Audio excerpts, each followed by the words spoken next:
कहानी शुरू होती है 1935 में। तिब्बत की बर्फीली वादियों में एक छोटे से गांव ताकसर में एक बच्चा जन्म लेता है। नाम रखा गया लाहामो धोंडो और यही बच्चा एक दिन दलाई लामा बन जाता है। अब दलाई लामा 90 साल के हो चुके हैं, लेकिन असली हलचल उनके बाद क्या होगा इसको लेकर मची है।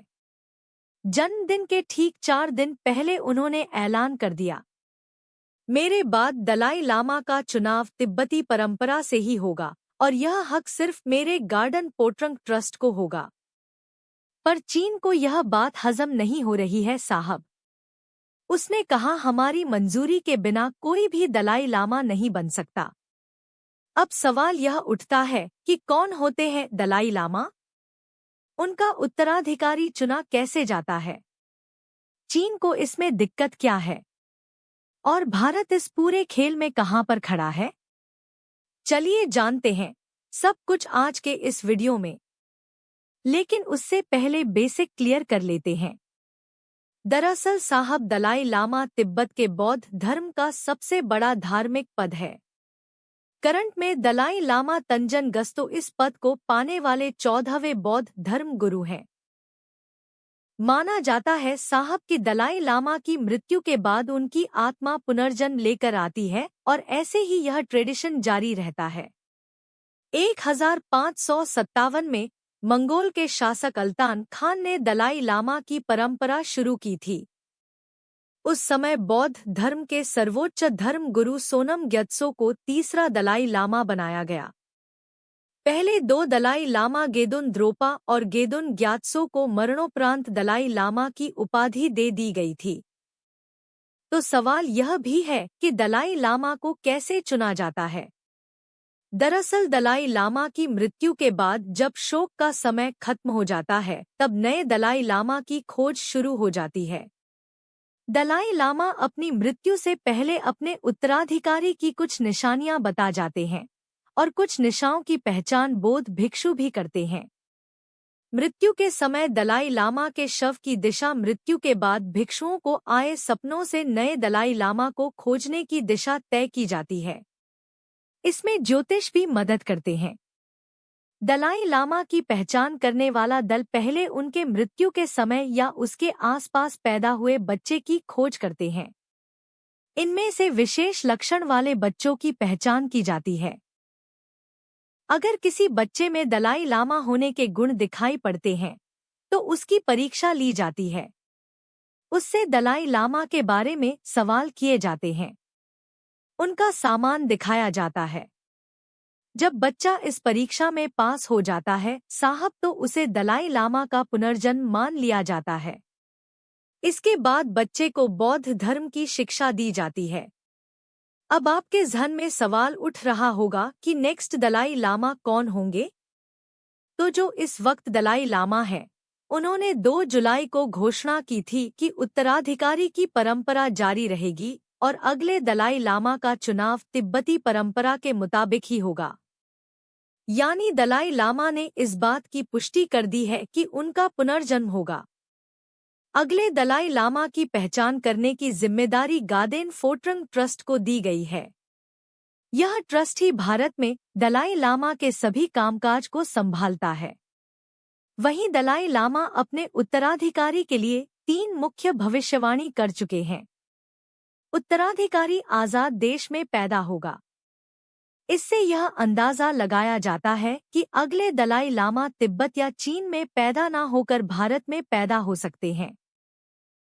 ऐसे में भारत में रह रहे करीब 1400 तिब्बतियों में से अगले दलाई लामा की खोज होगी।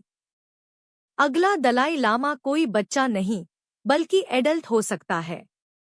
जरूरी नहीं कि अगला दलाई लामा पुरुष ही हो, यानी पहली बार किसी स्त्री के दलाई लामा बनने के रास्ते भी खुलें। दरअसल साहब, फिलहाल में जो दलाई लामा हैं, उनका जन्म 1935 में चीन के उत्तर पश्चिम में ताकतेसर गांव में हुआ था। सिर्फ 2 साल की उम्र में उनकी पहचान हो गई थी। 13वें दलाई लामा की चौड़ी निशानियों की मदद से बौद्ध साधुओं का दल इस गांव तक पहुंचा था। यह दल अपने साथ 13वें दलाई लामा का कुछ सामान जैसे चश्मा, घंटी, छड़ी लेकर आए। उन्होंने दलाई लामा का सामान और कुछ और सामान बच्चे के सामने रखा। इनमें से बच्चे ने 13वें दलाई लामा से जुड़ी चीजें उठाकर कहा, यह मेरा है। आखिर में उन साधुओं ने बच्चे के सामने कुछ छड़ी रखी। बच्चे ने दलाई लामा की छड़ी उठाकर उसे अपने सीने से लगा लिया। इसके बाद उन साधुओं को यकीन हो गया कि यह बच्चा दलाई लामा का पुनर्जन्म ही है।